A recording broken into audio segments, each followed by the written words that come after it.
Mas'uliyat millatdoshlarning millatning siyosiy hayotiga mas'ul bo'lish ekanligini belgilagan bir narsa-ku bu. Bu saylam qizg'inligi amaliyat bir millatning mas'uliyati bilan bir shaxsning mas'uliyati bilan munosabatli narsa. Mas'uliyat eng yo'q odamga nisbatan kimniki hokimiyat yurgisi bo'laverdi. Kala podshoh olamdi, qo'y podshoh olamdi, buning uchun baribir. Bu faqat qo'sqin to'g'izib, hojatxonalar ochganlarga yashaydi degan gap. Ammo biz o'zimiz siyosiy odam bo'lib, siyosiy maqsad qilib yashayotgan ekanmiz, o'zimizning kelgusiga mas'ul bo'lish uchun o'zimizning saylan bilitiga mas'uliyat bilan muomala qilishimiz kerak.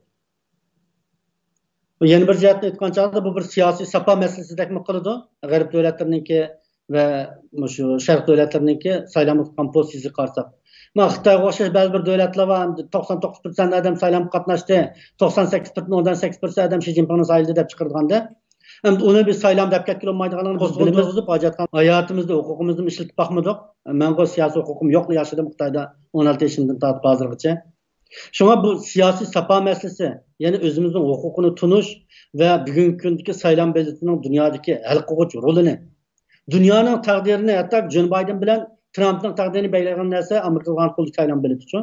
Kudu şunundayken Uygurların bunun ikinci siyasi hayatını belirlediğini bizden kolumuzdaki saylan belirti, bizden Uygurluk kimliğimiz. Bizden Uygurluk kimliğimizden özü bir saylan belirti, muş belirtini kimliği taşlar, bizden özümüzün siyasi kelgisini belirleyen bir amil. Yeni bir cihatdan aytgan chog'da bizning millatdoshlarning unimiga, oqibatiga bo'lgan ishonchsizlikmi? Voy, men saylamag'andim bo'ladi, saylasam nima shu ketdi. Bu qasi besibi ish qilaradi, hammasi laqva go'ylavda hech qaysi nomzodni yaratmay, unimga bo'lgan ishonchni yo'qotayotganligi tufayli saylamga ovoz qo'shmaydigan. Baya buning qilib misolni yana takrorlashni ko'rdim. 100 qotaz bilan 50 qotaz bo'lsa bu ikkisini birini tanlamadim, hech qaysini 100 qotaz ekanmasa ovoz bermayman emas. Bir tal qotaz bilan 2 qotazning ichidan birini tanlaymiz debchi. En yaxşısını tanlash qo'limizdan kelmasimi, yaxshirog'ini tanlash qo'limizdan keladi. Shu imkoniyatini yetishcha o'zingizning ovoz berish rolini joriy qildingiz deb safarbar qilganligini ko'rdik ham. O tabiatlarning bu jihatdagi siyosiy qizg'inligini hozir dunyodagi boshqa millatlar bilan solishtirib boqamiz. Xili yomon emas, xili muntazam davlat qurib yashayotganlarning siyosiy qizg'inligining ustun ekanligini ko'ramiz hattoki. Yana bir jihatdan aytgan chog'da saylam ishxonasining odilligiga bo'lgan ishonch, ya'ni bir adolat, saylamdagi adolat masalasi, mana bumi saylamga qatnashgan xalqning siyosiy qizg'inligini qo'zg'atadigan bir omil. Endi Xitoylar bir tarafdan bizning saylamlarimizni e'tiborsizlashtirishga urinishi mumkin. Axlat odamlarni aprib saylab olib, saylamga bo'lgan bir ishonchimizni, hurmatimizni susashtirib buni bir masxaralash mumkin. Yana bir tarafdan xalqlik saylam paytida o'zining uvudagi kuchuklarni chiqib saylamga buzg'unchilik qilish mumkin. Bunday masalani oldini olishning birdan bir chorasi qalbida vatanim bor degan har bir odamning saylamga qatnashishi. Amaliyotda vatanparvarlarning saylamga qatnashishi munofiqlarning qo'lidan huquqni tortib olish kurishi bilan barobar. Xuddi debatlar degandek, bu saylamga bo'lgan pozitsiya bir mustaqillik kurishi bu.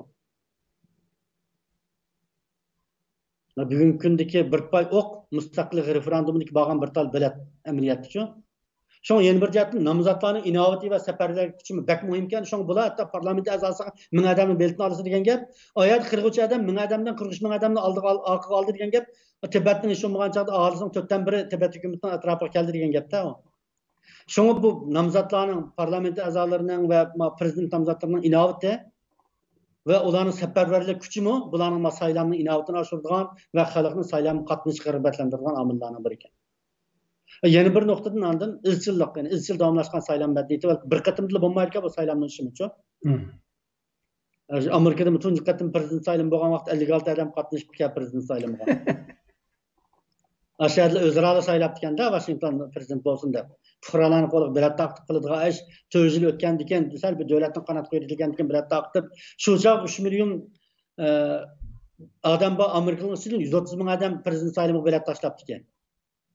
Bunda hozir bir qism tashkilotlarning ichki jihat saylam ilib bir shaklda harakat davom qilishimi biraz yo'lliq chiqadi o zaman.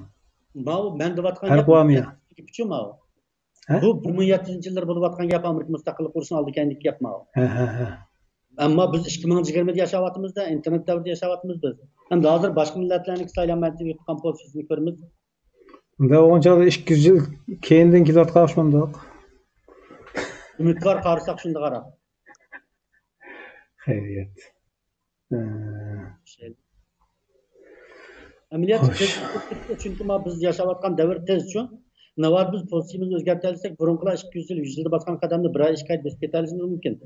Bu tamamen özümüzün siyasi kızgınlığıdaki yani her bir mevattanparvar devatkan Uygur öz işinden 3 adam bilen 4 adam bilen birleşip şundan birisini özü vakil kılıp şunun göz qarashlarini qo'llab bundan keyingi saylam masalasida mayli qanday qilib tashkilot saylami bo'lsin aktivlik bilan siyosiy qatnashsa keçip bulunga kirib bilib hech kimga aralashmay yolg'iz yakigan yav odamdek yashab turib bilib munofiqlarga fursat berishning aksicha o'zining siyosiy rolini qancha ko'p odam qatnashib joriy qilsa bizning siyosiy taqdirimizda shuncha baldir qatnashish bo'ladi.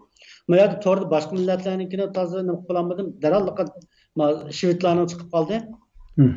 1948 yildan hozir qadar bo'lgan shu saylamga qatnashuvchilarniki umumiy nisbat ekan.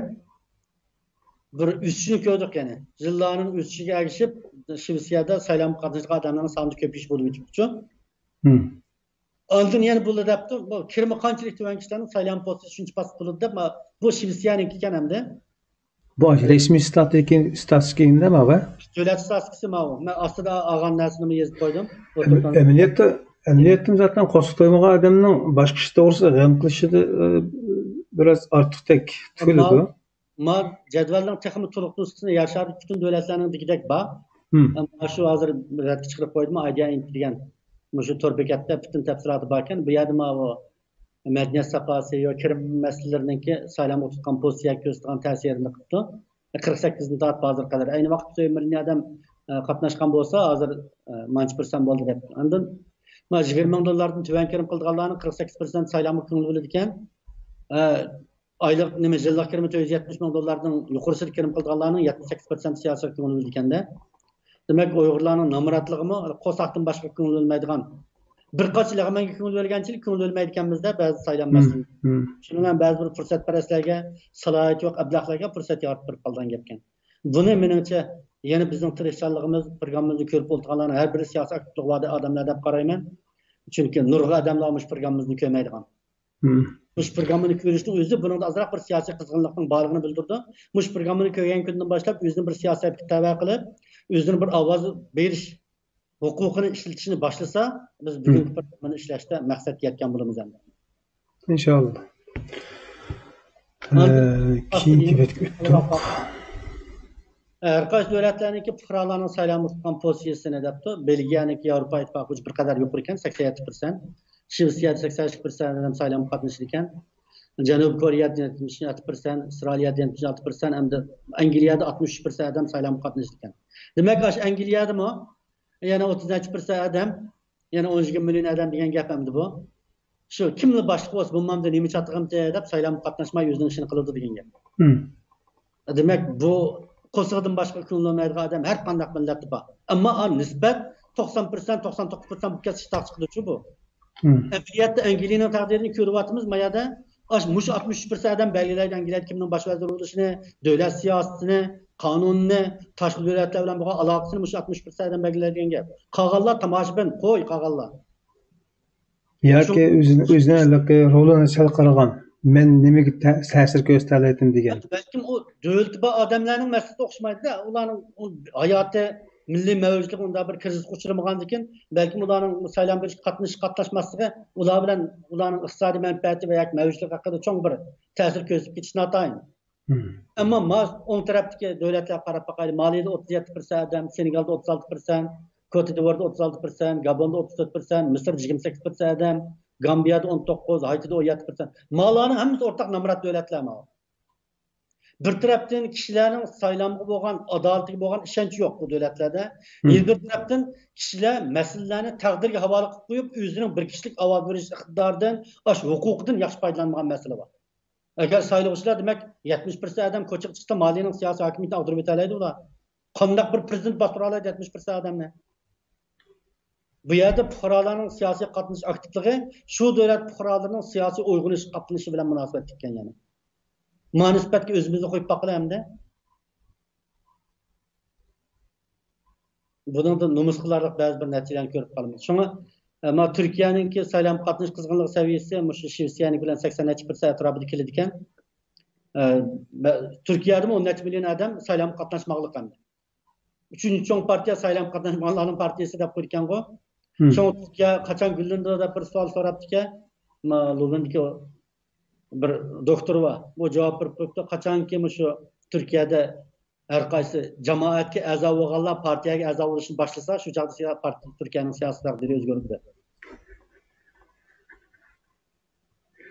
Amaliyotda avomning siyosiy havosi tarafidan belgilangan bo'lg'achqa davlatning siyosiy taqdiri bir millatda umumyuzlik holda g'oyaga berilib ketish, planga berilib ketish, ammo konkret tadbirga sal qarash avjib ketsa, u millat reallikni olib ketib, davlatni parakanda qilib qo'ygan demokratiyaning xato tarafi shu. Biz ba'zi davlatlarda bu narsani ko'ryapmiz. Yana tema qaysak, bu siyosiy qizg'inlikning bir millatning seviyesi bilan munosabat ekanligini ko'ramiz. Masalan, Yevropa davlatlarida umuman siyosiy qatnash qizg'inligi yuqori. Saylamga nisbatan tutgan pozitsiyasida saylam hemen belgilangan narsa bo'lmagan kim o kadar kayışning namoyishi degandek bir fikr var. Javob. Saylamda bizning kimni prezident qilishimiz, bizning siyosiy maydonimizni va bundan keyingi siyosiy faoliyatlarimizning saviyasini nisbatan belgilagan omil bu. Agar biz planliq, tadbirlik, aktiv xizmat qilgan odamni o'zimizga saylay olsak, u odam keyingi ishlarimizni ratlay oladi. Agar biz plansiz quruq shuar gap qiladigan, reallikni tashlab qo'yib, bizning hissiyotimizni o'ynaydigan naqshat ko'nglidan oldigan odamni saylab qo'ysak, u ish qilolmaydi-da u. Şoň bu amaliyat özümizden taqdiriga mas'uliyet hisoblanadi. Har qanday bir mayli tashkilotning, mayli joylardagi davlatlardagi tashkilotlarning raisini saylash masalasi bo'lsin, va yoki bizda vatqan asos temimiz bo'lgan sürgün hukumatning saylan masalalari bo'lsin. Hamda albatta bu saylan degan yilda bir qilgan narsa emas bu. Hozirdan boshlab tayyorlik qilsak, menimcha har bir Uyg'ur tashkillanishini elimi jiqqa chiqdik. Endi kechiksak bo'lmaydi-ku. Bizning yo bir saylanlik yo ikki saylanlik ömrimiz qoldi. Shuning bilan bu millatning davosini yo qilib bo'ladi yo bo'lmaydi. Sistemimiz zaten dünya sistemimiz gün sürü yenilanayotgan, bulayotgan lekin hech ish bo'lmaydi hakikaten. Amaliyotda bu siyosiy qizg'inlik har birimizning siyosiy mas'uliyati bu. Biz qo'limizdan keladigan darajada o'zimizning siyosiy maydonini ifodalashimiz, qo'ldan kelishicha bir xiyim xatarga tavakkul qilishimiz, birlashishning muhimligini, tashkillanishning muhimligini hech qachon rad qilmay, o'rtaq bir siyosiy plan ustida harakat qilishga odatlanishimiz kerak.